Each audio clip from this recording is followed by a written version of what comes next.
That'd be great. How are the sound tech people doing? Are you up there? Awesome. Awesome, awesome.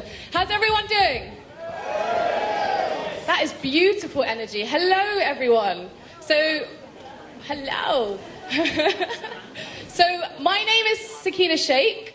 I'm going to be your host for this session. Yeah, great stuff. Thanks.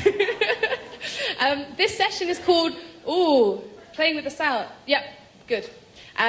This session is called Future Visions. And we have a really exciting panel of speakers coming from all walks of life who are going to help us create and envisage the kind of futures that we're all fighting for. I think on the left, in our activism, in our movements, we often, rightly so, have many things to criticise about the way the society is being run at the moment, things within our society that make us angry. But I think sometimes we aren't given enough space to think about what we would create if we had a society where we were neutral. What kind of world would we envisage? So I hope that I have strong confidence in the speakers this evening will be able to provide us substance that can fuel our creativity in envisaging so. A little bit about myself. I'm an organiser in Students Against TTIP.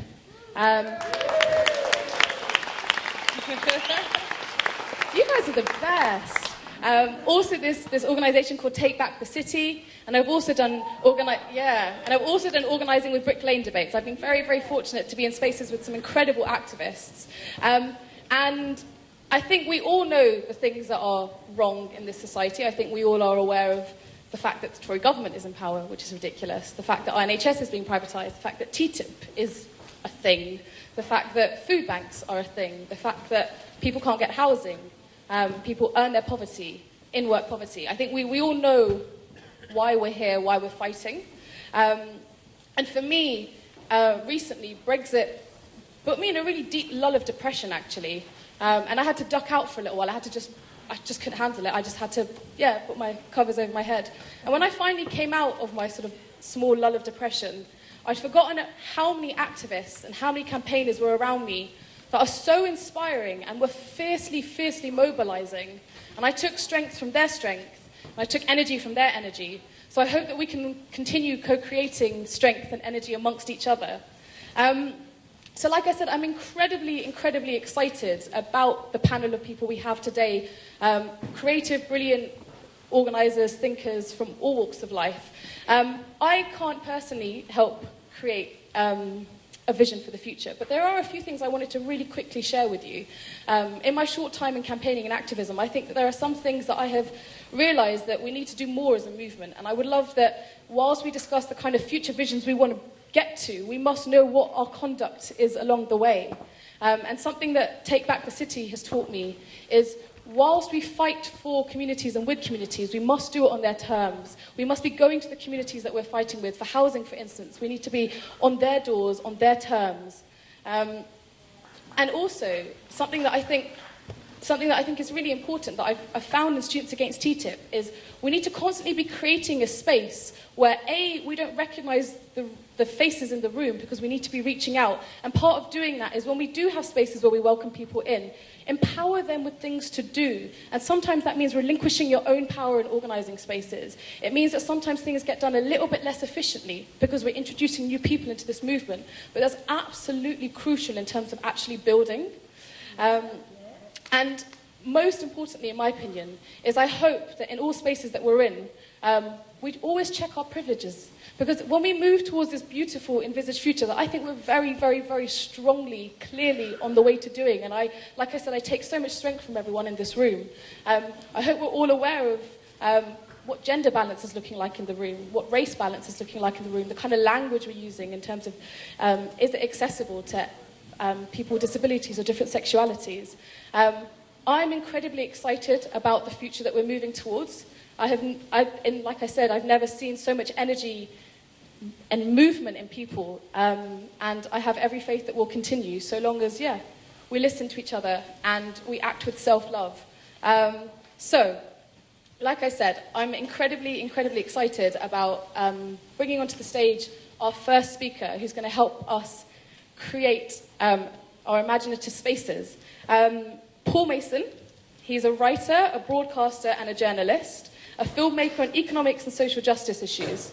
He is the author of Post-Capitalism and produced the recent documentary, This is a Coup, about the Greek crisis in 2015 that I will highly recommend you watch.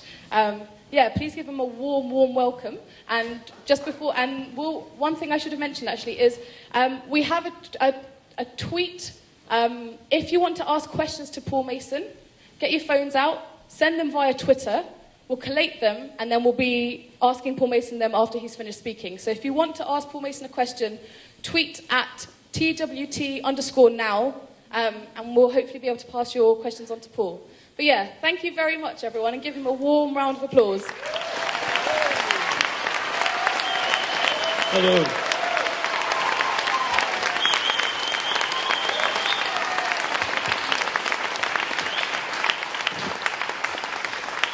Thank you for this, and I do apologise that I'm going to do this and then, like in a classic Labour Party way, run off somewhere because I've got another meeting to go to, but not more important than this, so they can wait. So, in 1912, sociologists in Germany went out to interview workers to find out what workers think, because this was really important. The world was in the middle of the biggest strike wave ever seen. I've read in the original, in the kind of spindly old German writing, the qualitative research, as we call it, the interviews that they did. One word keeps coming up. If you speak German, forgive my pronunciation. It is Zukunftsstaat, the future state. What sustained these young men, they were mainly men who were interviewed, engineering workers, dockers, shipbuilders, was the idea that what the labour movement offered them was a fight for a future state. And if you read it, it infuses every almost breath that they take. That what is important when they're singing in the socialist choir or following a 7-year apprenticeship before they can even earn an adult wage, or going to the local cycle club, which is what the German Socialist Party had. It had a vast sociological apparatus for sustaining people throughout the horrible life that capitalism imposed on them. Of course, it was not even a democracy. Their party was partly suppressed by law. Was the future state. You were always going to achieve it in the end. There's a brilliant thing about this because it can keep you going. And I'm going to talk in a minute about what happens to movements that don't have an idea of where they're going. But it also had a weakness. And that is that when push came to shove, for a lot of these workers, the future state was more important than what they were actually fighting for. And you will know that the leaders of that social democratic movement in Germany were able to lead their entire 3-4 million party into war because the future state was a different question. One of the few virtues of being 50-odd is to have seen things come and go, but one of the things that doesn't come and go is this debate about how we understand the future we are fighting for. And my version of it is different than that. My version of it is actually shaped by the work of an Irish socialist called James Connolly, who's well known, of course, this year, 100 years ago, for being executed for taking part in the Irish Easter Rising. But before that, was part of that great strike wave, that great movement of trade unionists. And I want to read you something that Connolly wrote. Connolly said, the fight for the conquest of the political state is not the battle. It is only the echo of the battle. The real battle is the battle being fought out every day for the power to control industry.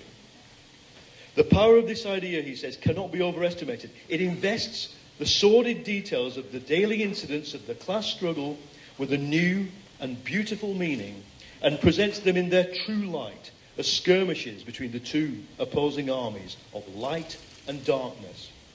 I always think about those words when I see somebody scrabbling around on Tesco's last sell-by date shelf at 4 p.m. when their new crappy food is put on the shelf. That our job is to invest that moment when poor people, mums who can't afford anything, are scrabbling around for cut price stale food. Our job is to invest that moment with an understanding that it means something.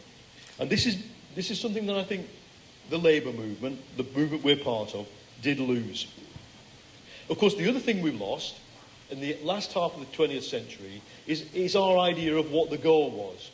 Once the Soviet Union collapsed, I was no big supporter of the Soviet Union, and once, more importantly, the globalization took off, it became quite hard to believe in any kind of state socialism, that you might nationalize something, sure enough you can nationalize things, that you might plan something. Well, how are you going to do it when everything's so complex, so tied up in a global finance system? You can imagine nationalising the railways, but how do you nationalise, 1,000 different coffee shops and bars that in the local, pleasure district of Liverpool? Difficult. So the Labour movement kind of gave up what its goal was. It gave up on its Zukunftsstaat, insofar as it had one, but it kind of also gave up on the idea of this from below model. And I think our task, and of course, what did they end up with? When people discovered how to fight back, when these amazing movements of people, in favour of, social justice, climate justice, took off around about Prague and Seattle, around about the turn of the century, and took off into a big movement, what we call horizontal network social movements. What they decided was that the best thing to avoid ending up like the Soviet Union, or the best thing to avoid ending up like the German Socialist Party did, to be honest, was to not have a goal, to have one no and many yeses. So the no is to capitalism, the many yeses is to what we want to do. And I actually went along with that, because I, having lived through the decline and collapse of the traditional labour movement, thought, actually, this is better. I'd rather be on these demonstrations and these movements and in these Occupy camps than I would in the old, rigidly organised and not really doing very much type of labour movement. But it's not enough. And I think what we have to do is to try and outline a new goal. It can't be the kind of state-rigid, hierarchical socialism of the 20th century, even if that had worked. And there are various versions of it. You should never forget, go to Yugoslavia today, you're not seeing the kind of horrible aftermath economically that you see in the former Soviet Union. You're seeing a horrible ethnic divide, of course. But, there are various versions of it, but none of them, I would argue, are relevant. What is relevant is the idea that we can do two things. We can begin to understand that technology and information technology is so different to all the other technologies. The bad thing it's doing, of course, is destroying jobs. It's, I would argue, removing capitalism's ability to adapt to change. So they destroy jobs, but new ones aren't created. 100 years ago, you destroyed jobs in a vaudeville theatre by opening a movie theatre, but movie theatre jobs are created. Hollywood is created. Higher wages, higher value. This is not happening because of technology. But the technology is going to give us the ability to do something we've always wanted to do, in which those engineers in 1900s Hamburg and those people Connolly was talking about wanted to do as well. Live on stuff for free and share it and produce for use, not for profit. Technology will allow us to do that. And I think that if we... Of course, it's one thing to say it, it's another thing to design it. The designing it is going to be difficult. And I think what I've started to do, and what other authors have begun to do, who have tried to understand the possibility of technological abundance, is to say, right, okay, that's a new route beyond capitalism. And it's hard enough to outline it, but it's also then important to understand, as James Connolly understood, that we must invest the daily struggle, the daily life of people with that issue. Now, with that in mind, what I want to finish to talk about my vision of the future is what the vision of the future of the Labour movement and the Labour Party that you, I hope, have all joined and want to be in. What's the vision of the future? Well, the bit between today, scrabbling on the Tesco shelf, and the future beautiful state when everything's free is a transition. And anybody involved in climate justice knows about the concept of transition. We have transition towns, we have transition plans. We need to re-understand economically and socially that there is a transition there too, that there is something to do between the now and the distant future, that we have a duty to design ourselves, and we can do it. With that in mind, this is what I mean by Labour becoming a social movement. I don't mean just that we go and instead of just giving out leaflets on a door, we also do a bit of what, say, the bike block did in Copenhagen. We disrupt some things. That's good. I want us to disrupt things. I want us to disrupt the things we don't like, and we can do it. But in the disrupting, we need to build. We need to build. That's what's the beauty of an Occupy camp. The beauty of an Occupy camp is like a little community with all the problems little communities have. Sometimes there's sexual violence. Sometimes there's hierarchy. Sometimes things don't go right. Sometimes the food goes wrong. But, it is a little version of what we are trying to create in the future. And I think by embracing not simply the techniques of a network social movement, but instead embracing the understanding that the network social movement can create the future now, the future links, the future, we call them rhizomes in the theory of it, roots, the roots that can be, the tree can be blown, but the roots never change. We can lay those roots down. And I think I just came away from speaking to an old friend who is on the other side of this whole debate, people who are in mourning about what's happened to Labour. They want it to be like it was. And what they want me to say to you is you've got to go on the doorstep and knock, because you're not doing it. The momentum, that's our problem. We're not knocking. Okay. Now, I think we should do a bit of knocking on the doors and do it a little bit more, listening when we go there than the Blair Brown kind of era model did. But I don't just want us to do that. I want us to go and into the estates, into colleges, into communities, and start to explain to people not what we are going to do for them, not the future state that we are going to paint a nice picture of for them. We're going to ask them, what would change your lives, and how can we do it now? If we do this whole problem of how does a left Labour Party win an election, it won't evaporate, it'll be there. It'll be more easily solved. Because we will be a face in every community, just as those workers 100 years ago were. They had no problem being accepted and listened to, because they had delivered what other people had not. They had delivered a life-changing moment of not just change in circumstance, but change in people's own ability to think about their own future and take control of it. And so, for me, I went into that announcement yesterday full of enthusiasm. And on the way there, I made myself a little banner, because I kind of thought that everybody would be so enthusiastic, there might be sort of cheering and singing of the red flag, and we would hug each other, and it was all utterly flat, so I didn't get my little banner out. But I will now. It's got two sides. That's the first bit. That's why I think...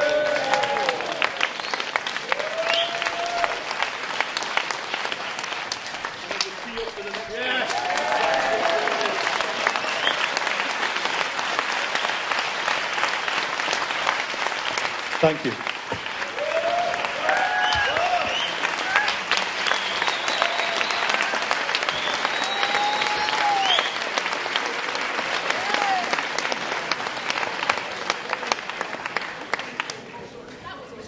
I also don't have a mic that's working. There we go. Should we do another round of applause? Woohoo!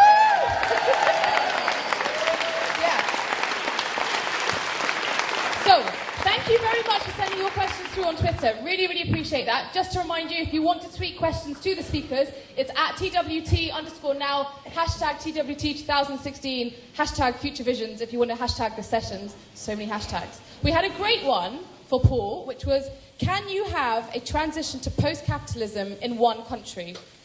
Well, no, obviously you can't. That was the issue that the Soviet Union faced. You can't have socialism in one country. But you can. The point about doing it this way is that you can start now wherever you are. So you can build the co-ops, you can build the non-managed spaces, you can build horizontal economies, local energy systems, and some of it is not rocket science. Some of it is not actually that radical. In some capitalist countries, these are done things. Now, I think we're going to see tomorrow from McDonald a reference to an expansion of the cooperative system, and I hope we do get that as Labour policy, that co-ops could be a much bigger part of our economy. They're not in themselves post-capitalist, but if you can run them, obviously you don't run them in the way that the British Co-op Bank was run, but you can run them in that way. However, the other thing is, there are issues. I mean, I bet if I said to you, universal basic income, a lot of you would go, hooray, yeah? Good. So basic income is an idea that is intrinsic to the idea of a post-work society.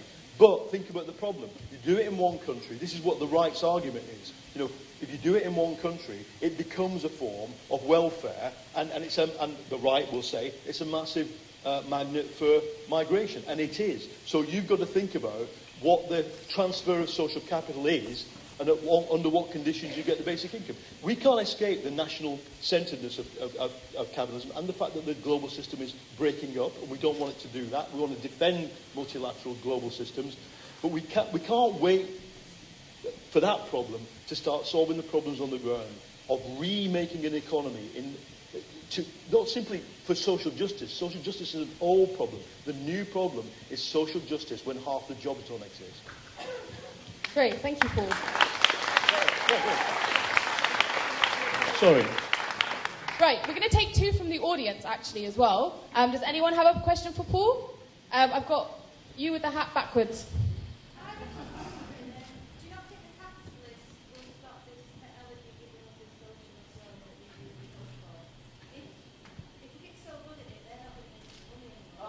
But she's saying that, will the capitalists not stop us using technology to create social justice? And if I could just add on to her question, we had something similar coming through on Twitter about sort of like, how do we deal with the police? How do we deal with the power of finance? How do we deal with the forces of opposition when trying to create a post-capitalist society?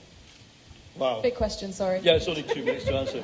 Look, okay, there's a struggle over technology, which is what your question is about. Yeah, look at now, you know, Facebook, Amazon, Apple. What is the job description of those companies? To put a price on something that should be free.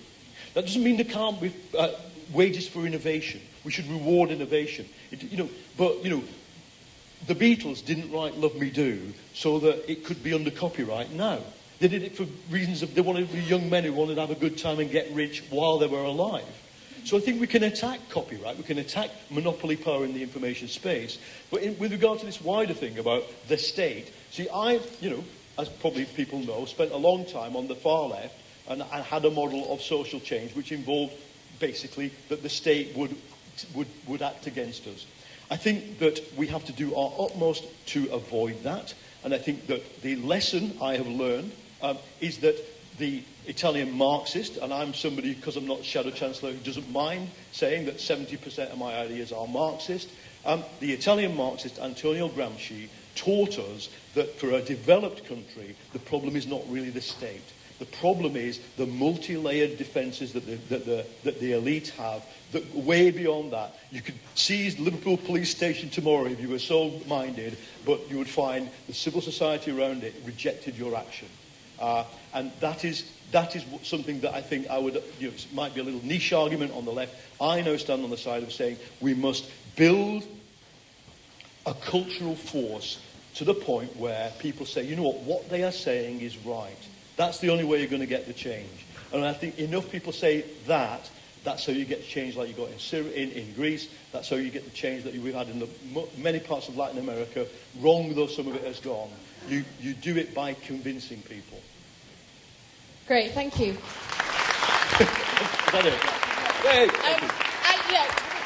one more warm round of applause to Paul Mason. We've actually got another incredible esteemed guest waiting to come on. Let's have a joint round so you don't waste a round of applause. Ken. Thank you.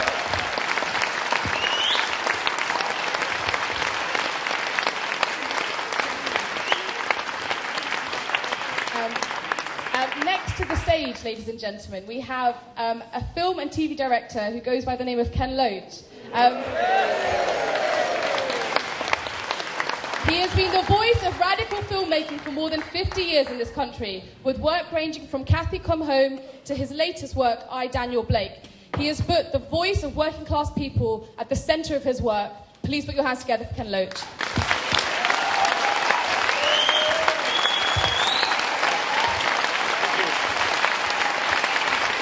Thanks very much.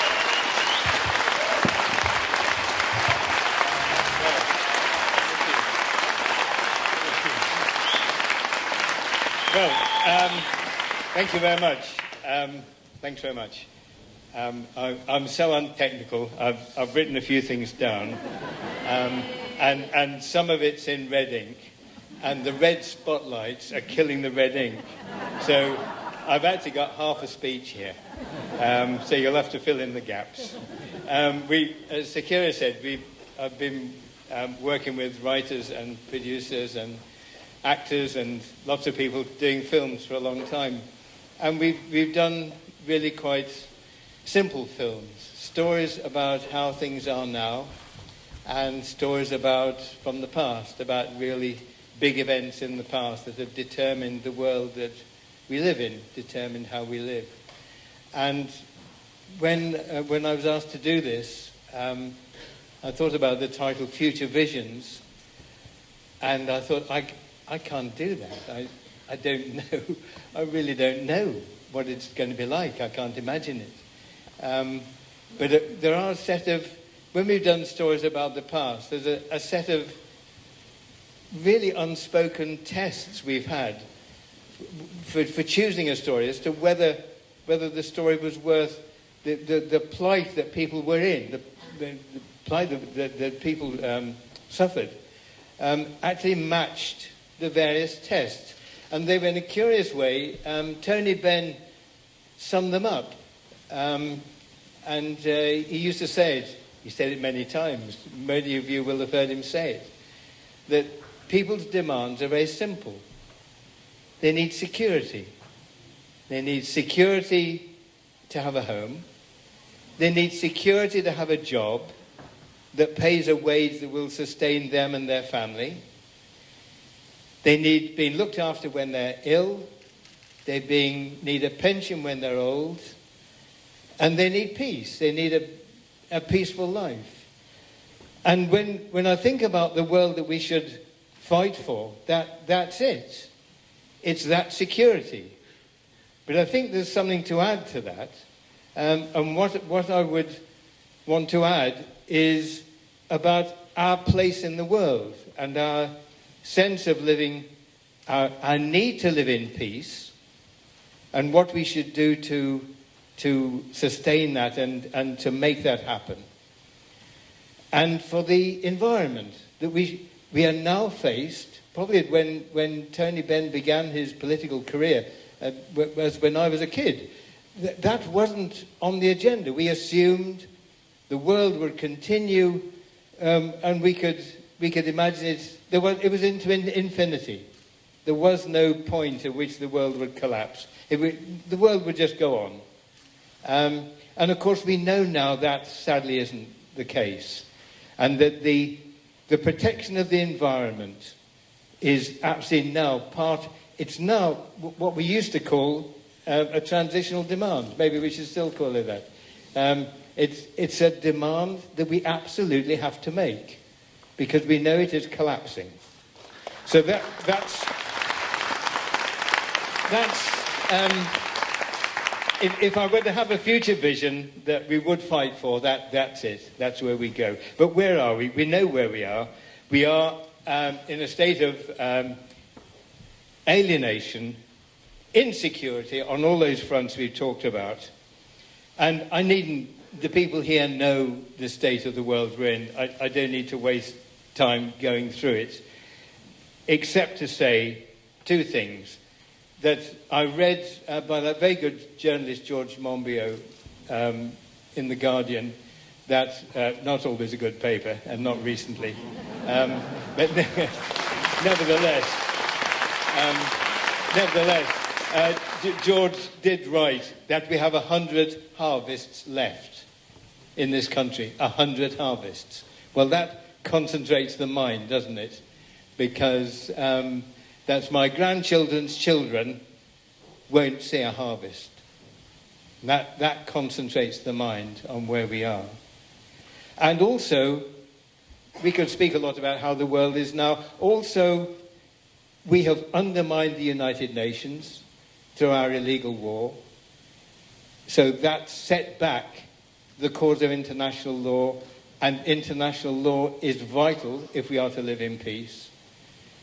And the third thing is that we have created a society where fear and hunger are used to discipline the poorest and most vulnerable people.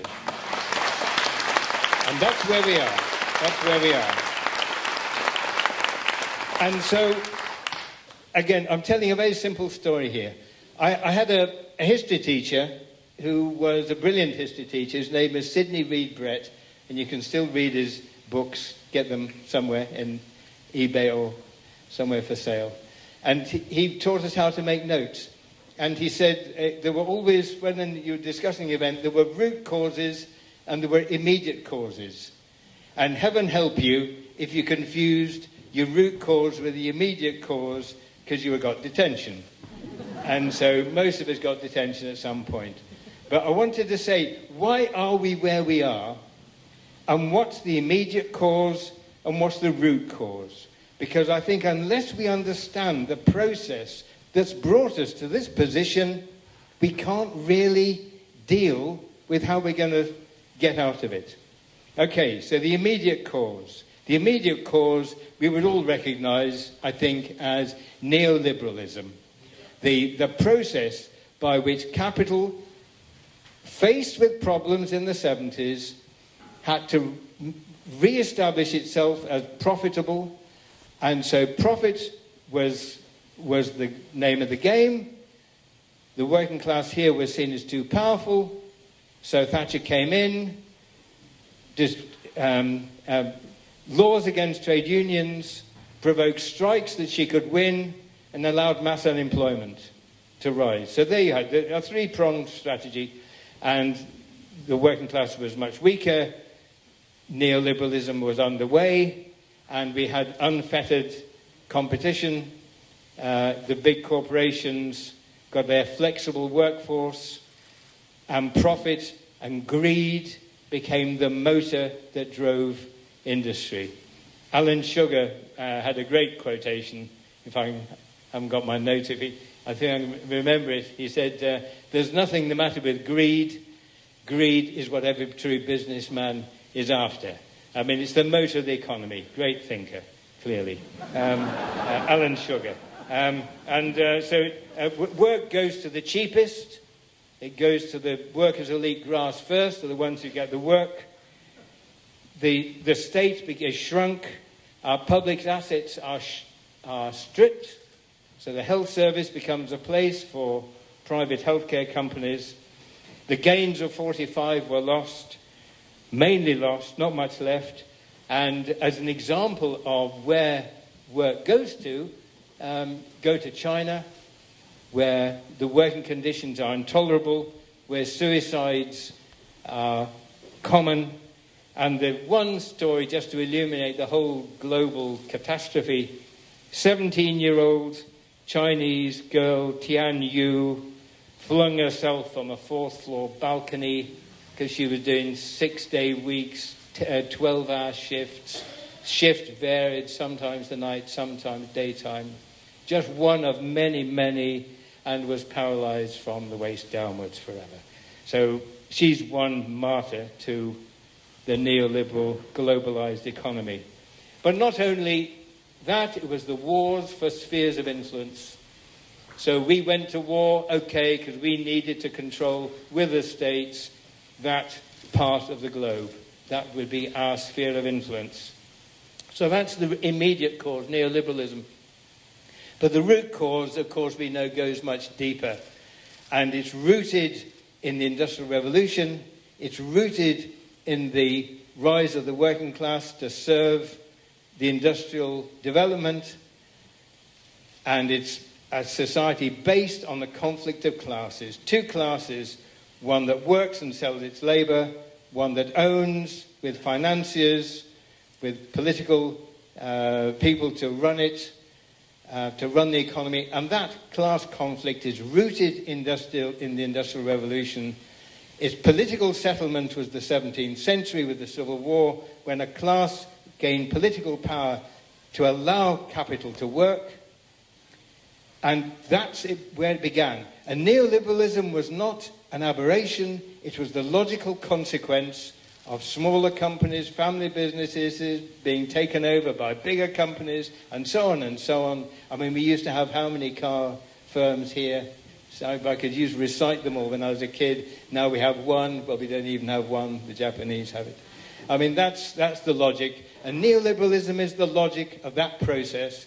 And we have to know our history if we're going to fight it. And I think I'm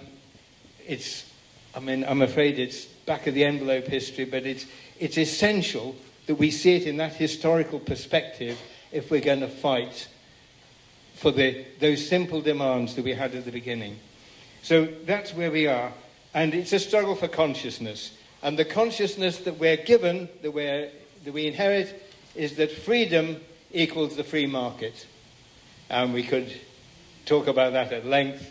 But one simple example that it's very interesting. I mean, what is remarkable about this arts festival, and it's a wonderful event, a wonderful, wonderful event, is there ain't no sponsors. There's no sponsors. But if you go to a concert, if you go to the Posh Theatre, if you go to an art gallery, the big art galleries, what is it? The Shell Portrait Gallery, it's the banks are sponsoring the opera, the theatre is sponsored, universities get sponsored, i.e. we have no culture without big business. Big business is at the heart of our civilization and always will remain so. And that's the consciousness we've got to fight. So coming to the big question, can Jeremy's Labour Party do it? Well, this is the big question. This is the big question. Can we get there? Well, I'm afraid, look back, the record ain't good. The record ain't good for the Labour Party. From the very beginning, the plan was crumbs from the rich man's table. Go back to 1926, the early leaders, Ramsay MacDonald, the general strike. Ramsay MacDonald said, well, you sort that out, I'm going home. And he went to bed. Go to the Spanish Civil War, the Labour Party wouldn't back the Spanish Republicans. It was the Communist Party that formed the International Brigades. Many rank and file, I'm sure, Labour supporters went, but not the party. No encouragement there. They supported the Non-Intervention Pact. And, of course, dash through history another 50 years, the miners' strike. Where was the Labour leadership then? Some great MPs, the rank and file were there in their hundreds of thousands. Where's Messrs Kinnock and Hattersley gone missing like Ramsay MacDonald? So it's not a great record. And, of course, we don't even get to our friend Tony Blair. We don't even want to mention his name. So now, why is Jeremy Corbyn, first of all, can he do it? And why is he attracting such hostility? He's attracting such hostility because, and I think this is why it's such a historic moment and why we are so excited, really, like kids. We're so excited. Because he's the first leader who's going to restrict the power of capital. He's going to say, get out of the health service, get out of the transport system. We're going to build council houses with public money. We're going to invest in industry with public money. We're going to invest with our collective wealth into the places where where the old industries have died and they have no jobs. Now that's curtailing capital just when it has to expand. It's on such a fast turnaround. It's everywhere. It's everywhere. And he's saying no more. So that marks him down as an enemy of the ruling class very clearly. And that's why he's getting such stick. And absolutely. But not only that, he's been so uncool in Blair's terms that he's actually gone and stood on a picket line as leader. No other leader's done that. No other leader. Attlee, who formed the welfare state, all credit to him, he sent the troops in to break strikes. He was on the right wing of the party. He sent in the troops to break strikes. Jeremy Corbyn is one of us. Absolutely. So just quickly going through the obstacles. This is in Reading, so I'm going to have to make this bit up. Going through the obstacles he's going to face. Well, we've obviously got the media and the BBC and the press, and they're all hostile. And the attacks will continue because they're not doing it as a test. They're doing it because he is a threat to them. So they will continue. And just to give one sample, if you can Hope you've been taking the medication, because here's a quote. Here's a quote from that left paper, The Guardian Observer, from one of their columnists. And he's talking about she's talking about the Corbyn supporters. And this is what she wrote. They're peddling everything from pungent whiffs of anti-Semitism, sexism, and other forms of bullying and discrimination to meaningless hipster drivel delivered with sub-zero acumen. Now that's from a paper on our side. So God knows what the Mail and the Express are saying. Anyway, that's what they're up to. Of course, the Labour right wing will continue. Kinnock, of course, has already been at it, and of course we do need lessons from Lord Kinnock on how to win elections. He lost every one.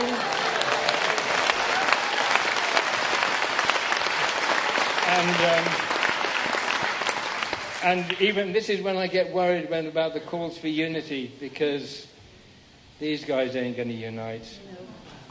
No. Tom Watson, you're a rabble, according to Tom Watson. But more interesting than that, when Tom Watson wrote his letter to Tony Blair, when Blair was resigning, this is what he said. This is after the war, after the privatisation of the health service has continued. He said, your leadership has been visionary and remarkable. The party owes you an incalculable debt. That's to the warmonger Blair, from your deputy leader. Okay, so is unity on the card? Because I raise this because if the Labour Party under Jeremy Corbyn is going to win, can we win with these people there pulling at Jeremy's coattails, pulling him back, undercutting the message, not speaking clearly? Can we meet them? And there are two elements that make me question that seriously. The purge. Can the people who organise the purge stay in control of the party that is going to fight on that platform when a quarter of the membership was refused the right to vote, full members? I think not. And there is a purge that I would recommend to you, actually. There is a purge. And this is a purge. It's up to you. This is a purge of... I should say, we all know we have cabinet government in this country. When a key decision is taken, when any decision is taken by government, it's taken by the cabinet. It's not taken by the Prime Minister. He's first among equals. The cabinet takes the decision. Right. The decision to go to war in Iraq was generally reckoned to be illegal, immoral, would lead to great destabilisation of the region, would lead to hundreds of thousands of deaths. Everybody said at the time, many people here will have been on that march, whether 1 million or 2 million, massive march, huge march, and elsewhere across the world. No shortage of information, no shortage of legal opinion. The cabinet that took that decision to fight that war, to kill those people, I would urge members of the Labour Party to say, should they retain their Labour Party membership?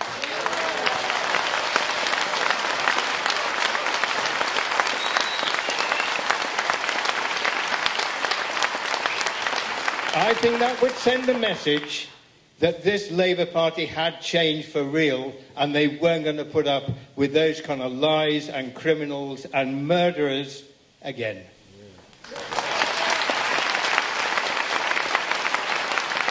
Okay, nearly there. And of course, if and when Jeremy Corbyn and the Labour Party get into power on that programme, there will be worldwide opposition that will make the opposition we've been talking about child's play. It'll be the IMF, it'll be the World Bank, it'll be the EU, if the EU is still in position, and the Dirty Tricks Brigade. They'll all be there. Think how they destabilised Allende, think how they destabilised the Sandinistas in Nicaragua. Example after example after example. So we have to consider the extent of the opposition that we will face if we are serious. And if we're not serious, well, the tide will just swamp, ride across this little sandcastle we've built, and it'll blend into the sand.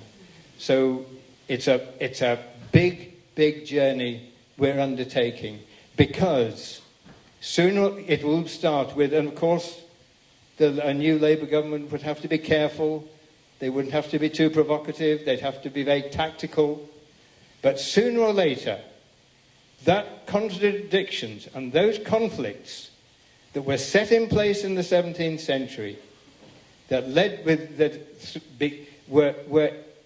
came to fruition throughout the Industrial Revolution, led to the formation of trade unions, led to the struggles, the gains of 1945, led to neoliberalism. Sooner or later, those conflicts will become in our face.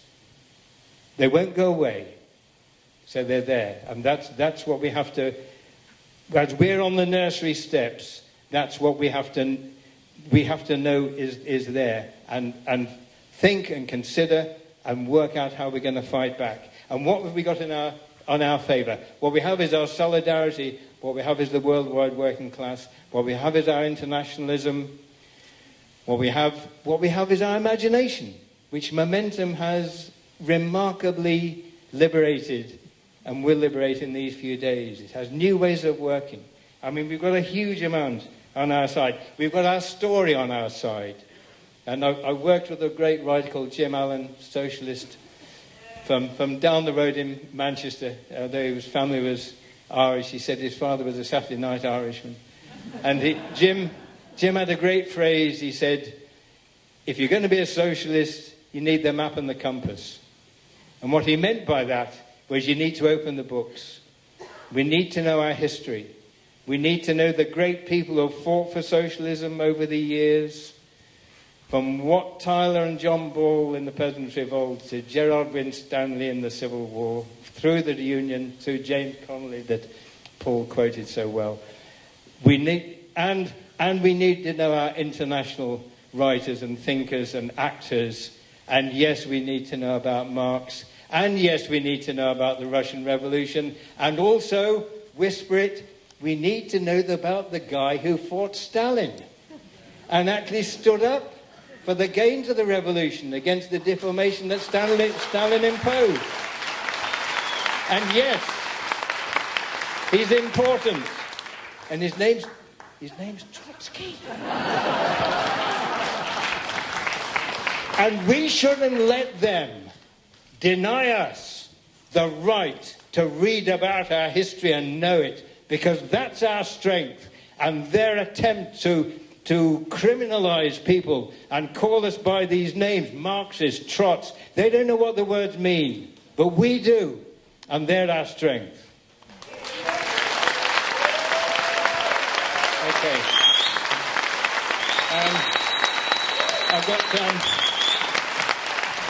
I've got one last thing. It's my wallet, but there isn't much in it. And I thought I'd end talking about the future. Some of you may recognise this word. Sorry, I've overrun. Some of you may recognise these words, but actually, if you take them at their literal meaning, they're not bad. They're not bad to be going through. So if we're speaking about a vision, this is it. It is to secure for the workers, by hand or by brain, the full fruits of their industry and the most equitable distribution thereof that may be possible upon the basis of the common ownership of the means of production, distribution and exchange, and the best obtainable system of popular administration, i.e. workers' control, of each industry or service. That'll do for me. Let's get there. Thank you.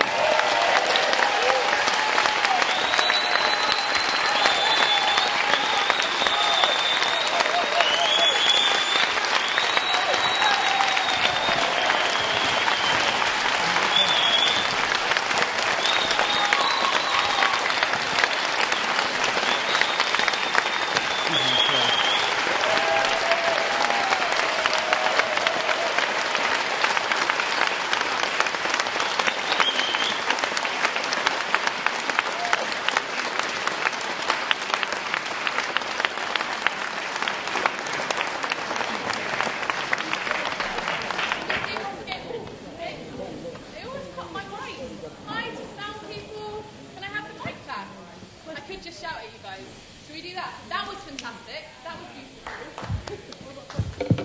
Thank you very, very, very much, Ken, for your time this evening. We really, really appreciate that. And I think, yeah, absolutely, we do need to be serious. And I think we are serious. I see it in your faces. I feel it in your energy. That standing ovation was beautiful. I think I'm going to carry that to the grave. That was gorgeous. And I've been seeing that energy and feeling that energy in meetings throughout the past year. So I have no doubt that this momentum is real.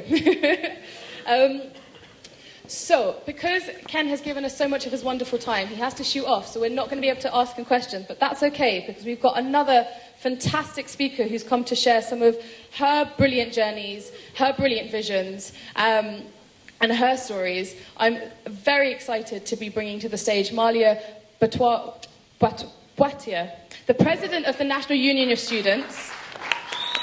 She was elected in National Conference in April 2016. She's the first Muslim and black woman president of the NUS, and she is a fierce and radical voice in spaces like this for many, many years. Please put your hands together for Malia.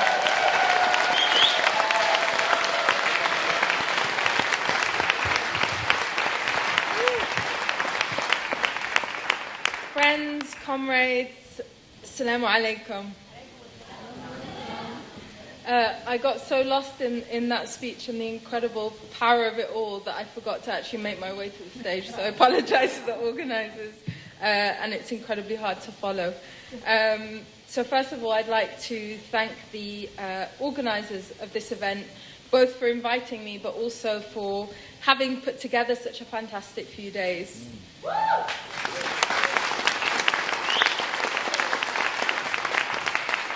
We need more spaces of political debate and discussion, more spaces to clarify ideas, more spaces to get together collectively and put forward our strategies for winning the radical alternative that this country needs and that our class deserves. I've been asked to discuss with you the current problems in society, how to address them, and what my ideal vision for a progressive future is. A pretty tall order for such a short space of time, I'm sure you'll agree, but I'll have a go. In truth, the current state of our society is crisis. The problems are screaming at us everywhere that we look. The question confronting us in this situation is whether we decide to act. When Black Lives Matter took to the streets, they said, this is not a moment, this is a movement. But in order to build a movement, it's necessary to understand the moment that we are in. There is no doubt that we have suffered many defeats over the years, and there is much to decry about our situation. But we're also living through a period of significant and exciting developments. It's true that today we face the politics of Donald Trump and Theresa May, but we're also meeting them with the politics of Jeremy Corbyn, Bernie Sanders, Podemos, and so many other progressive forces around the world. When we face cuts and privatisation, we have a labour movement growing in confidence, from junior doctors to cinema workers, nursing students to Deliveroo drivers. Where we face a backlash against women's rights, we're taking it on in new struggles with groups like Sisters Uncut. Where there's a housing crisis, there are those taking on landlords through rent strikes and eviction resistance. Whilst austerity and inequality are dominant, we have also seen the emergence of wide alliances made up of students, workers, migrants, claimants, and other networks all across the globe. We're living through a period of political rebirth for the left, one where new and old ideas and political projects are clashing, merging, developing the appropriate language and methods for our times. And that process is not only exciting, it's necessary.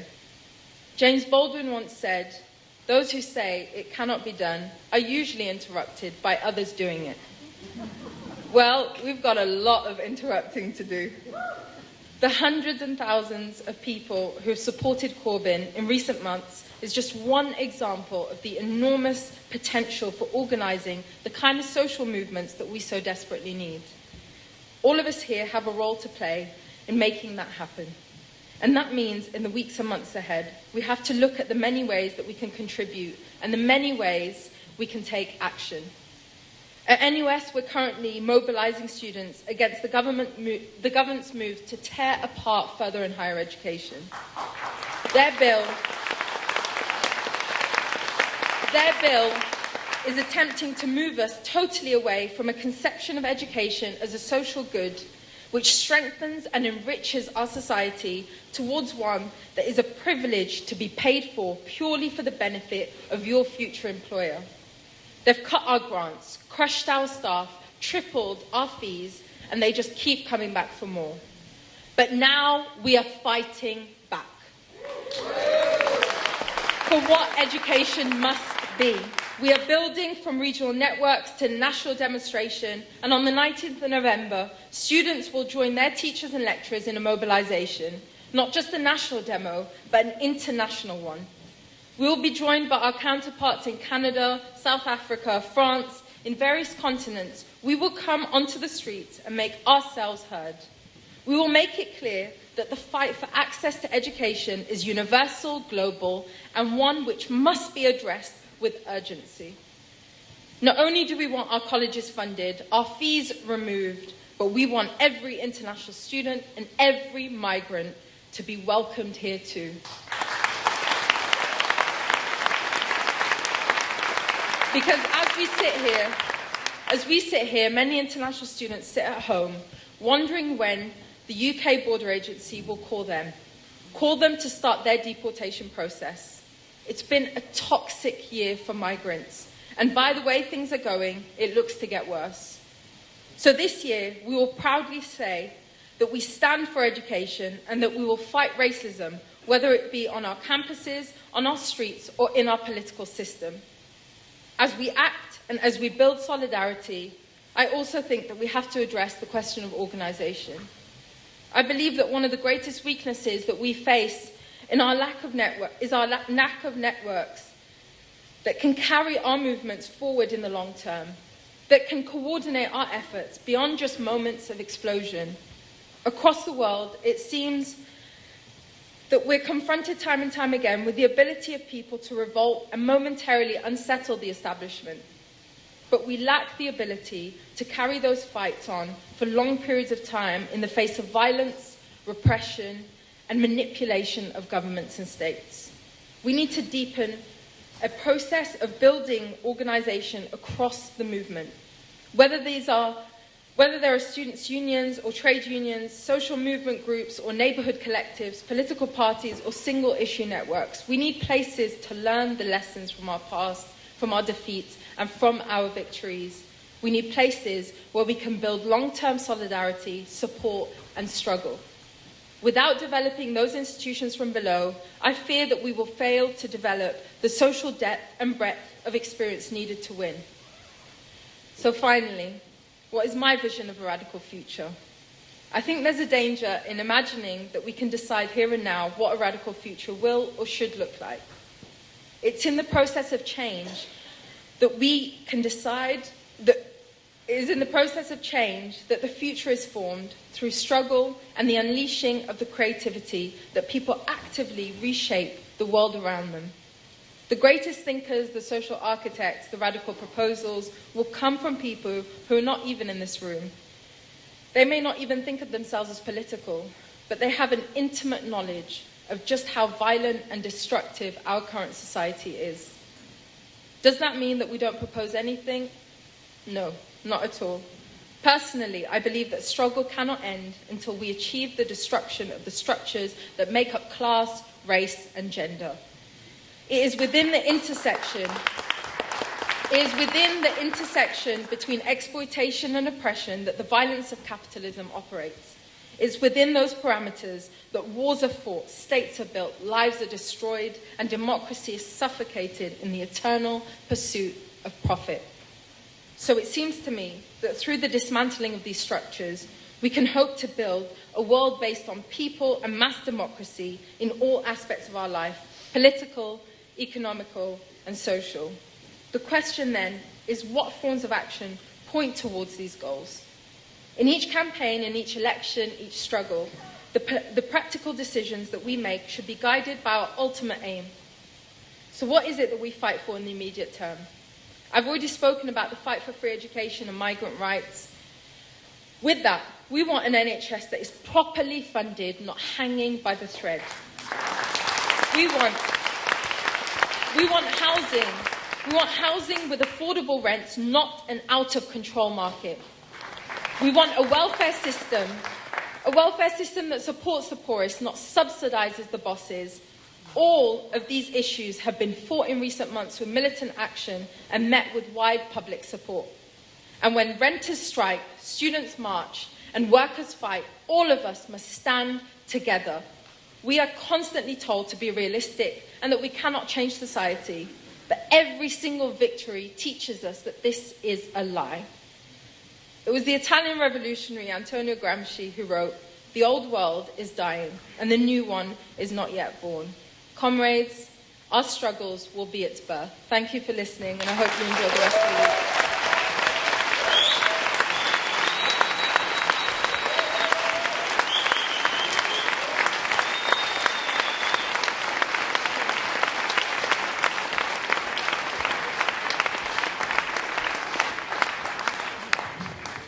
Thank you very, very, very much for that, Malia. We've had some very interesting questions come through on Twitter, so I hope it's all right if we could share some of them with you. So the first one that we had from you wonderful, wonderful people with your wonderful tweeting fingers is, how did a traditionally conservative, cautious organisation like the NUS end up supporting things like rent strikes? What happened? So I think that there's certainly been a transition in NUS and what the leadership stands for these days.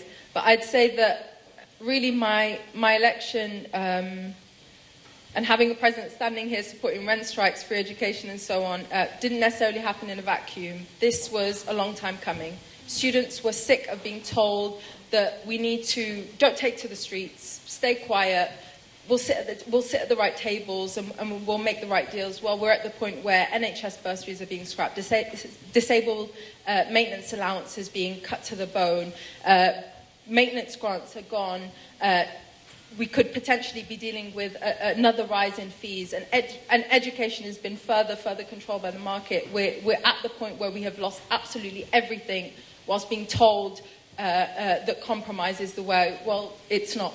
And I think that, and this relates strongly to what we've seen play out in the Labour Party. I think the sentiment across society is we are fed up of having everything that we hold so dear and that's so important to our society being totally destroyed, whilst those in power tell us to not take action. And we're organising, and I guess here I am, standing as your NUS National President as a result, supporting rent strikes.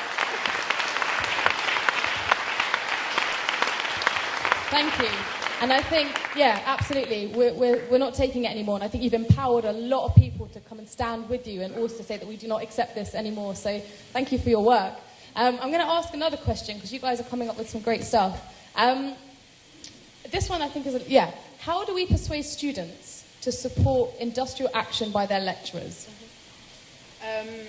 So actually, this is a good question because I joined many in the last pickets and particularly the institutions around London, and there was a sentiment that perhaps students weren't as informed about why you don't cross a picket and why solidarity was so important.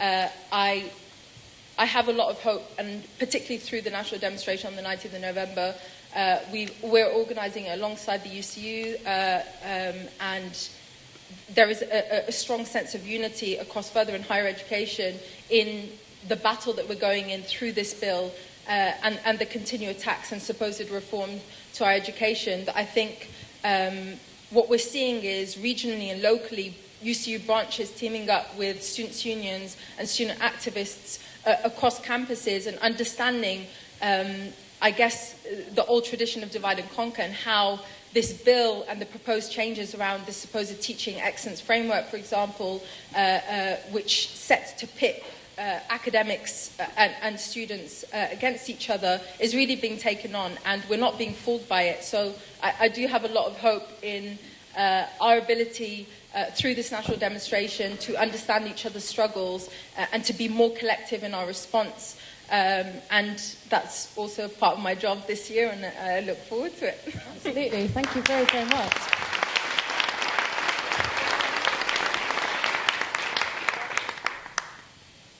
I think this is quite a broad question, but I think it's obviously a very important question. And someone's asked, in left spaces, they rarely perceive Black Lives Matter to be something that's spoken about. Someone in the audience was wanting you to speak a little bit specifically about what the relevance of Black Lives Matter is in the UK. So I've actually, prior to being president, I was the Black Students Officer, and I had the great fortune of touring the West Coast in the States, actually, alongside family members here. Many of them, actually, I see some of the banners that relate to some of the justice campaigns, which is incredible. But some of those whose loved ones were killed at the hands of the police or the state. And we went over to the States with Black Lives Matter to hear some of the accounts there and to hear how the brutality plays out and their ability to organise.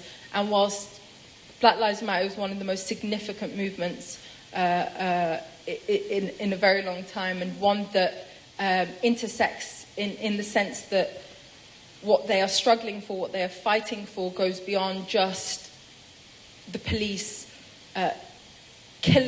actively killing black people and black communities, to taking on white supremacist capitalist patriarchy, quite frankly. And their network is incredible, so much so that it's become contagious. And here in the UK, Black Lives Matter, the UK chapter has now been established with a collection of organisations that have long been working against police brutality and state violence in general. And I think it's incredibly important that we get out of the habit of working in isolation and islands, because, you know, we want our networks to be the ones that take credit for that action. We need to be thinking about the border coalitions. We need to be understanding why Black Lives Matter is so important to tackling climate change, to working in opposition to the marketisation of education, and so on and so forth. And I think we have countless spaces in which we can do this. And I know I keep repeating it, but the national demonstration is going to be a clear indication of that. And when is it?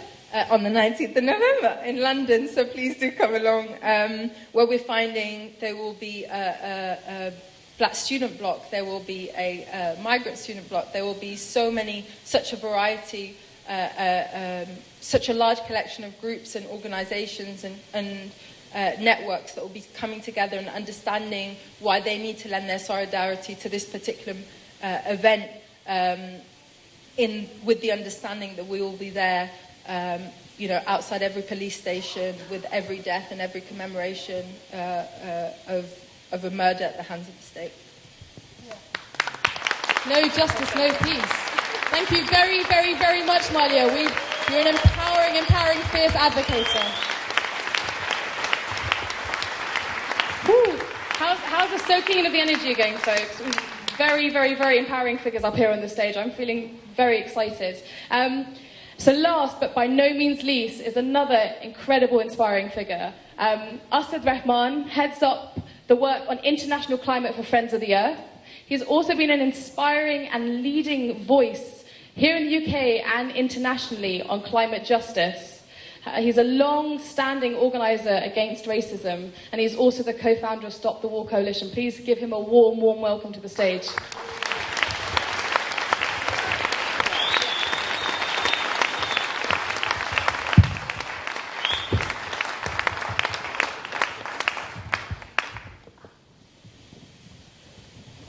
Sisters, brothers, friends, Assalamu alaikum. First of all, let me also thank the organisers for inviting me to speak at this panel, and of course all the very eloquent and words of wisdom that you've heard, and they are a hard act to follow. I've been actually asked to say a few words about the global environmental crisis that faces all of us and possible visions of the future. Well, first of all, we live in a time of post-truth, where truth is no longer that, but something to be negotiated, something to be twisted, something to be interpreted, or new realities created. So I think it's really important that first we recognise that truth. So apologies for those who know this better than me, but I think it's worth restating. This isn't just an environmental crisis. It's actually a crisis of injustice that says black lives and poor lives don't matter. It's a crisis of a broken economic system that puts profit before people and planet. It's a global crisis of empathy, humanity and justice. Climate change is simply the crisis of all crises. It fans the flames of every existing inequality and injustice in the world. Conflict, forced migration, racial and gender injustice, hunger, economic inequality, systems collapse, extreme weather, you name it, climate change has its fingerprints all across them. The time is long past when you needed to be a climate scientist to know that there's something seriously going wrong in the world we live in. Last year saw the hottest average temperatures since records began, and it's likely that this year, 2016, will see a repeat. Temperatures are now hotter than they have been for 120,000 years. Raising global temperatures by just 1 degree centigrade has been enough to melt half the ice in the Arctic, kill huge swathes of the world's coral, and unleash lethal floods and famines. Higher temperatures mean extreme weather. In Pakistan, where I'm from, this year we had a heat wave which hit 53 degrees centigrade. That's literally at the upper end of what human beings can tolerate in the outdoors. The government began to dig mass graves. Last year, we had a similar heat wave, and in one city alone, 1,200 people died in that heat wave. And yet, this is also the same country where in 2012, we had one flood which affected 20 million people, which created $43 billion worth of damage. And my country is a country where 4 out of 10 people live and suffer severe multiple poverty, where one shock pushes the most vulnerable from barely being able to survive to not being able to survive. And in the Sahel, the story is the same all over the world. In the Sahel, in sub-Saharan Africa, we've got a drought that's going on at the moment. 23 million people affected, 3.5 million people displaced. You probably remember the pictures of the super typhoon Haiyan in the Philippines, which killed 7,000 people and left 20 million people homeless. And that's happening absolutely every single place. And if it's not huge losses of life, in the island of Dominica in the Caribbean, one storm, Storm Erica, put back development gains by 20 years. One single storm that was there. And the list is absolutely endless. Some people are estimating that 700,000 people per year, our fellow citizens around the world, are already losing their lives because of climate change, with millions of more people who are being affected, who are losing their homes and their livelihoods. And just to give you some more bad news, you probably know the name James Hansen, the renowned NASA climate scientist. Well, he just recently issued a report where he said, we've identified a new feedback mechanism off the Antarctic that suggests sea level rises could rise 10 times faster than previously predicted, 10 feet by 2065. And the authors of that report included this chilling warning. If emissions aren't cut, we conclude that multi-metre sea level rise would become practically unavoidable. Social disruption and economic consequences of such large sea level rises would be devastating. Even the most optimistic projections based on the UN climate agreement that was made in Paris last year have temperatures leading to at least 3 degrees above pre-industrial level, whilst other world climate scientists say the scenarios could lead up to 7.8 degrees warming by the end of the century. Social movements in the global south, climate justice groups like Friends of the Earth, 100 governments representing the poor and the most vulnerable campaigned and said we have to keep temperatures below 1.5. In fact, from the front lines, the call came 1.5 to barely stay alive. Now, here's another truth, and it's an analogy and I'm sure you've all heard. You know, it's the one where we're all on the Titanic and we've hit the proverbial climate iceberg and the Titanic's continuing to plough onwards. And it's absolutely true that climate change will and does affect all of us. But the reality is that citizens of rich industrial countries, overwhelmingly white, are still on the top deck, sipping cocktails, listening to the orchestra, and hoping that there's some technical advancement or something miraculously will happen that will save them. Whilst at the same time, in the hold are poor, black, brown and indigenous people already drowning. And when they try and escape, they find that the hold of the Titanic is shut and locked. And that's the reality, that climate change is not just an environmental issue. It's an issue of racial and economic injustice. And the greatest injustice of climate change, of course, is those who are least responsible for causing the crisis are the ones being most affected. Just 10%.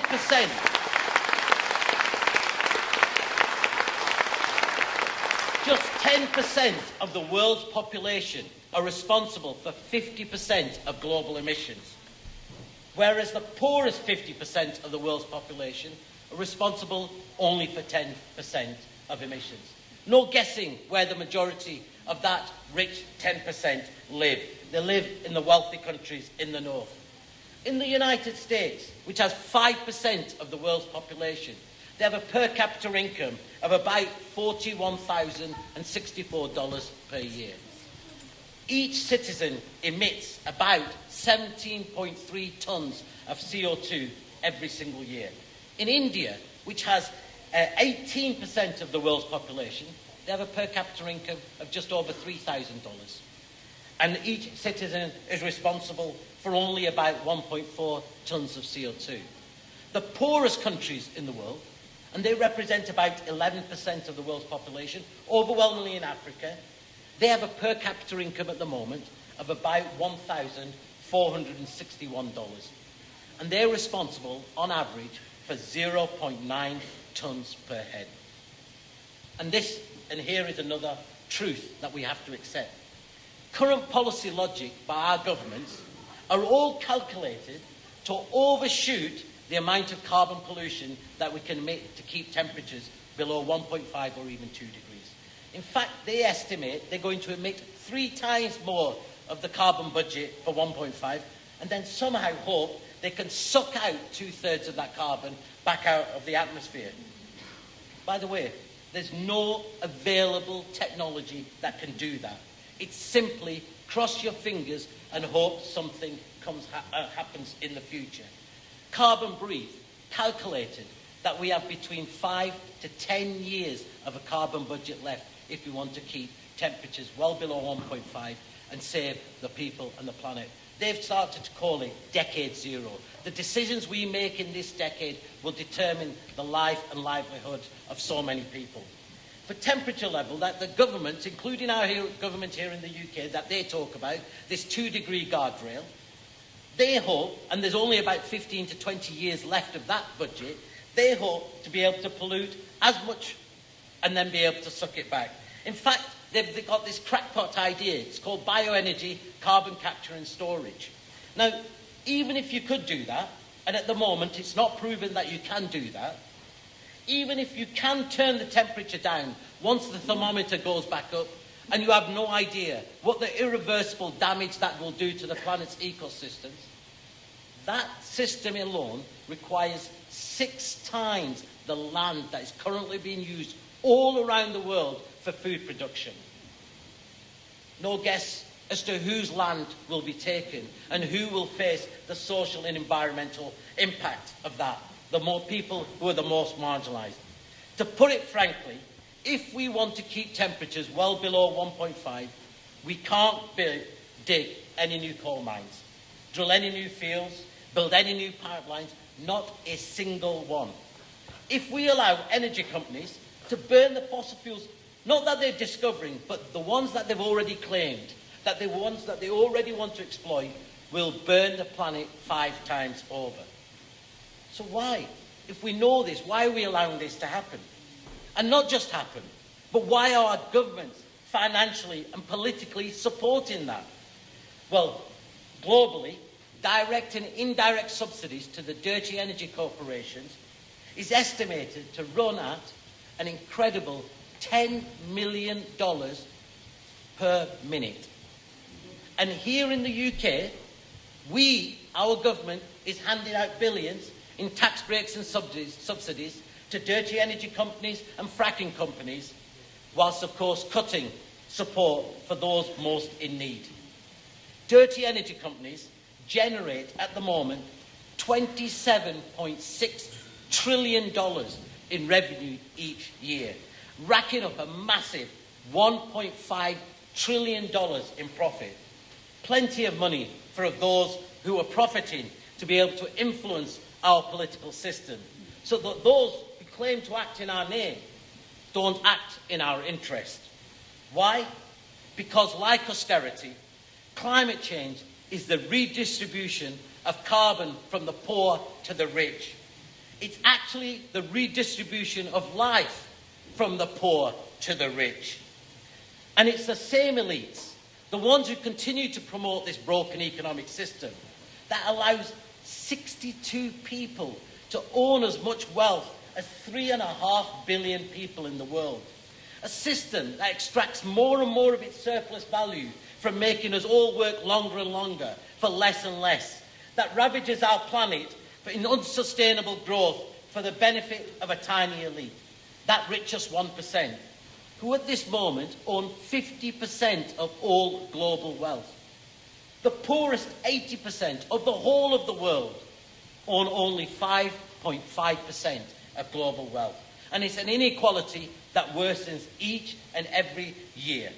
It's a system that is now commodifying not just the air we breathe, but our water, our earth, our fellow species, and even our own bodies, where our value comes not from who we are, but from how we consume and what we wear, not from how we connect with each other or what is our social good. Sir Nicholas Stern is a renowned British economist, not the most radical of fellows. He wrote the book and the report, The Economics of Climate Change. He called climate change was the greatest single failure of the free market system. And it's these same multinationals that are now pushing for free trade agreements, such as TTIP and CETA, that will not only protect their destructive business model, but will allow them to sue governments for daring to threaten that business model and their profits. The solutions to tackling climate change have long been apparent, and we do have the solutions. We know we need to change the way we consume and produce our energy. But that doesn't mean simply getting dirty energy corporations to ditch dirty energy for clean energy. It actually means energy has to be seen as a social good. It has to be owned and controlled by people, by local authorities, by workers, by tenants groups, by local citizens, people like you and me. It means reducing wasteful energy, shifting energy production away from destructive and harmful industries. 40 years ago, not far from here, workers at Lucas Aerospace proposed an alternative industrial plan for the factories that were creating and making armaments. 40 years ago, they said saving jobs, but also producing wind turbines, kidney dialysis machines, and other socially useful goods. That's the kind of climate unionism we need. Creating new jobs, clean jobs, good jobs, union jobs, but jobs that are good for people and for our economy and for our planet. And it's a green industrial strategy that we need.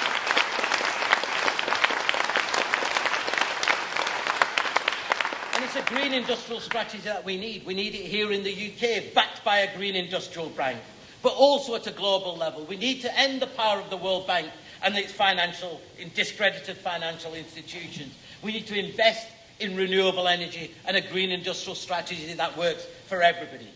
And that means more than one phone charger for the poor in the global south or one light bulb. Just as much, as it means not allowing our pensioners in the global north to have to choose between heating or eating. It means energy that people need to meet their productive needs. And it can be done. Energy experts say we can completely meet the energy needs of the poor and decarbonise our energy systems by investing in decentralised, people's-owned renewable energy systems. It also means fixing our food systems, which are responsible for about a third of our global emissions. It's incredible. We can feed the world 3 times over. Yet every year we plough 1.3 billion tonnes of food into the ground, roughly 1/3 of all food production, whilst nearly 800 million people around the world are malnourished. It's a food system that, of course, here in Liverpool and in many towns and cities, has people relying on food banks, while big business who control our food system are happy to send that food to waste dumps. The truth is, multinationals now have seized control of so much of our lives, like they've seized control of our planet's food resources, dominating not just the growing, the processing, but sale of all meat, grain and oil. Just 2 companies now control 65% of the world's trade in grain. And these companies are now seeking to patent nature, to be able to make their profits from nature. In India, Monsanto, their attempt to control the seeds has led to millions of farmers being plunged into debt.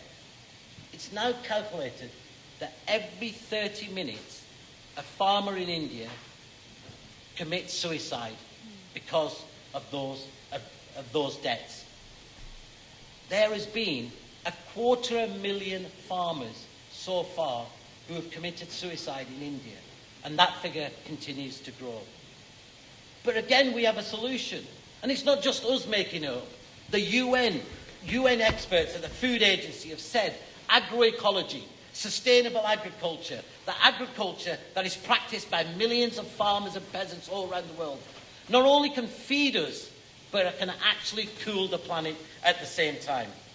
I really could go on about what's out there. I could tell you about these incredible visions of cities and towns that already exist, places where energy systems are integrated, where we generate energy locally, collectively, wind, solar, and aerobic digestion, where energy-efficient buildings actually create the energy that we need, where roof gardens and urban food farms bring clean and affordable food to all of us, and not just the affluent few, where public transport is a public good, where we end this mindless privatisation and deregulation of our transport systems, where in a race to the bottom, they pollute us with their fumes while handing over huge dividends to their shareholders. We don't lack the solutions. We don't lack the technical know-how or the resources. What we lack is the political will to act, and to act now. And the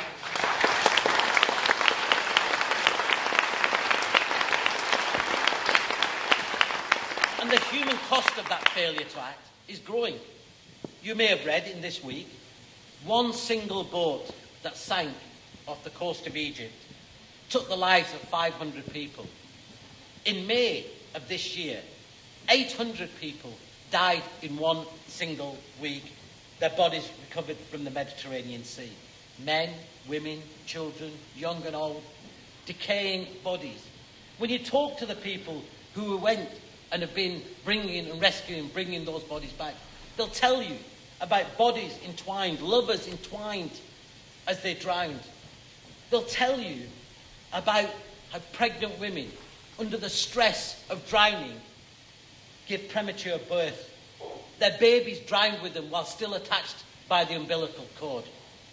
Last year, 3,277 people drowned in the Mediterranean. This year, we've already beaten that number. And next year, I'm sure that number will increase. The UN, their International Organization on Migration, have said that climate-induced migration, or survival migration, as I would call it, will reach 250 million people by the year 2050. This isn't a refugee or a migrant crisis. This is a crisis of our consumption of our pollution, of the actions of our banks, our corporations, and our governments. And those people that are seeking safe haven, that are now demonised, neglected, put into detention centres, whilst our governments are putting more money into building walls and refuse to do their fair share to help.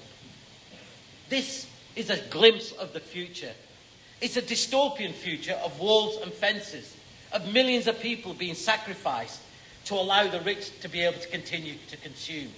A future where the response to the climate crisis is going to be led by warships.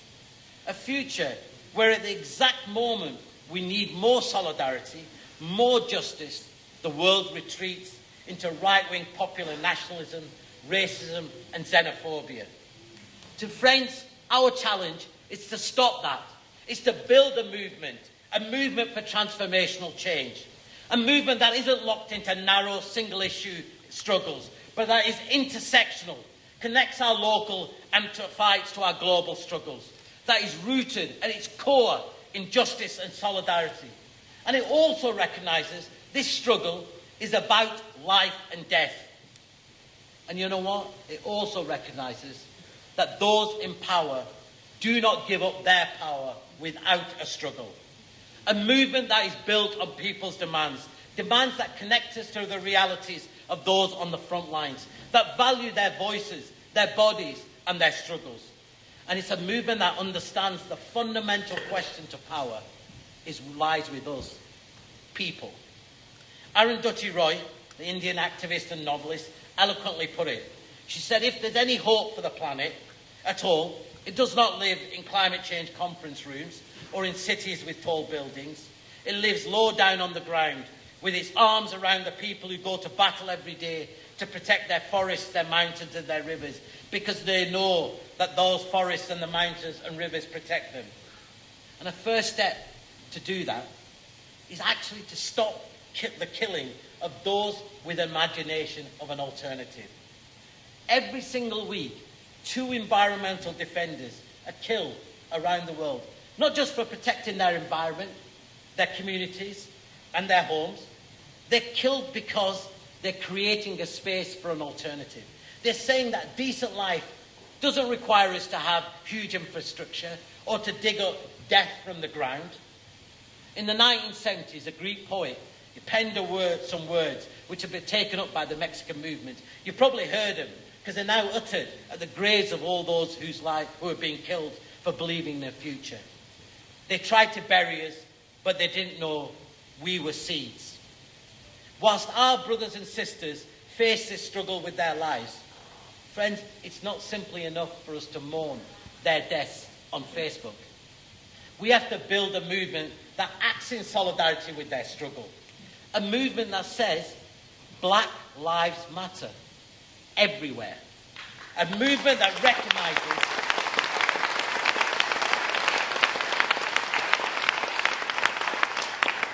a movement that is also humble enough to recognise that change is happening. It's happening all over the world. A movement that isn't timid, that is willing to speak truth to power, and that can stand to the challenges ahead of us and say, bring it on. That's the kind of movement we have to build. And you know, in our imagined world, we shouldn't be faint-hearted. And we shouldn't be situating that in the distant future, decades from now. What we need is that imagination of our future, our dreams, to inspire hope and belief right now. We must demand the world we want, but we must demand it now. And you know what? There are those who are bringing that world into reality already here now. Arundhati Roy also famously said, and I'm sure you all heard it, she said, another world is not only possible, she is on her way. On a quiet day, I can hear her breathing. Friends, let me tell you, I can hear it more than breathing. I can hear it roaring. I hear it roaring in the voices of the indigenous communities that are stopping the Dakota pipeline in the United States. I hear it roaring in the lives, in the campaigns in the black community, demanding an end to state-sponsored killing of black people simply for being black. I hear it in the roar of the Indian farmer who rejects Monsanto and its killer seeds. I hear it in the roar of friends and comrades as they bury another environmental defender like Sister Berta Caceres. I hear it also in the voices of the women's movement fighting for the right to control their bodies, as it is in the fight of the lesbian, gay and transgender movement fighting for dignity. And I hear it in the roar of workers and environmentalists and citizens as they reject TTIP and other free trade agreements.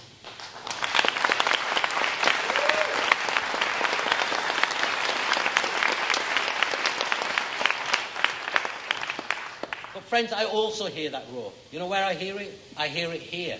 I hear it here amongst all of us. Our challenge is to make that roar grow louder. We have to organise and we have to win. Thank you.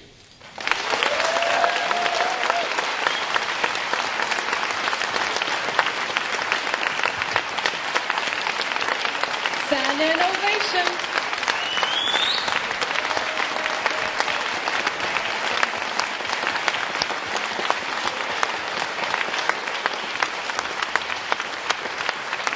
Absolutely, absolutely. Thank you very much, Asad. Very few speakers can provide very solid, knowledgeable substance, tell us what's wrong with the world, whilst also providing inspiring ways that we can come to resolve it. Thank you very, very much for still being here, folks, with your beautiful energy and your beautiful appreciation. We have a couple of questions for Asad. Thank you for tweeting them. One of the things I think is probably one of the most important questions is, how do we ensure that we centre the voices of those in the Global South and the indigenous communities in our movement for climate justice? Well, I think for far too long, and one of the mistakes that the environment movement did and the climate movement made, they talked about climate change as being something distant. Not in our lives, not even in the lives of our children. You know, in our lives, the lives of our grandchildren. They talked about climate as being an issue about polar bears. I love polar bears. I want them to live and be happy on their ice floats. But that's not how you connect people. You have to be centred to the movements in the South. That's why, Friends of the Earth, we're part of a global federation. Our policies and positions are directed by those on the front line. People call and say what we're calling for, 80% emission reduction by 2030. They say it's unrealistic. And I say, that's not our challenge. Our challenge is to be true to the science and true to the principles of justice. And when we don't be true to that, what we're doing is we're sacrificing the lives and livelihoods of people. And people know that. You go around the environment movement and everybody secretly knows all of the things that I've just said to you, but they won't dare say it to even their own members and supporters. They won't dare say it and go out and talk about it. And we have to stop that timidity. We have to be able to tell the truth. You can't build a movement without telling the truth. So we have to tell the truth, but we also have to give people a hope. And the final question, which I think you've been giving us the answer to, but I'm going to ask nonetheless, is, can we resolve climate change within capitalism? Well, the famous slogan of the climate justice movement was always system change, not climate change. And of course, we all know the inequalities, the inequities, the current economic system. We want to call it neoliberalism, we want to call it a broken economic system.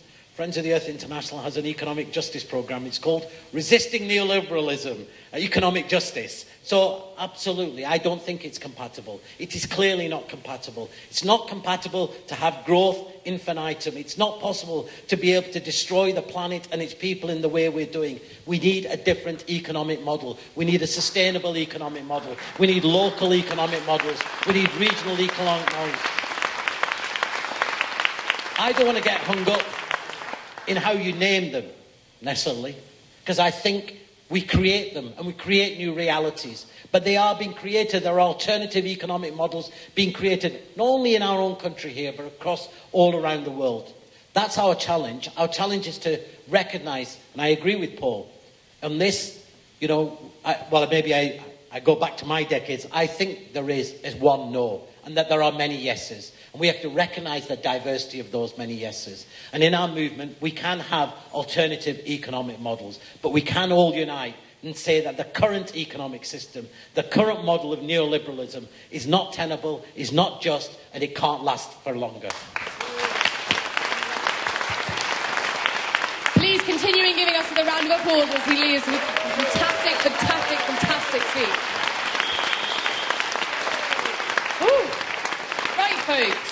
How are you feeling? I want to almost make you like get up and shake it out, but I'm worried you'll all run off and not hear the end of my bit. Feeling all right? Feeling inspired? Feeling energetic?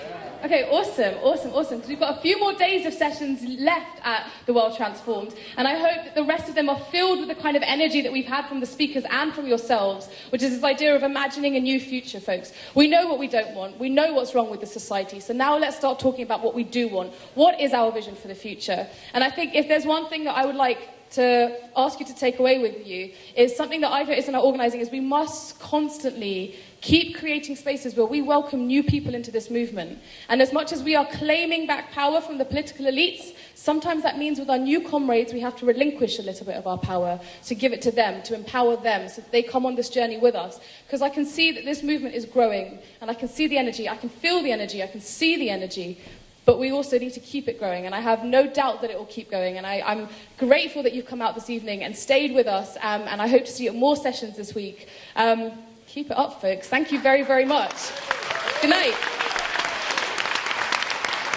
And also, if you like Twitter and you've been great with your questions, tweet at us at TWT_now, hashtag TWT2016, hashtag Future Visions. Thank you very much, everyone. Have a lovely, lovely evening. Can we have a big round of applause for our guest presenter and host extraordinaire, Sakina Sheikh, everybody? We'll be open from 9 o'clock tomorrow morning right through to the very end of Tuesday when we've got our closing party with All We Are and Stealing Sheep and Barbie Shop playing till the early hours. Hope you have a lovely evening, everybody.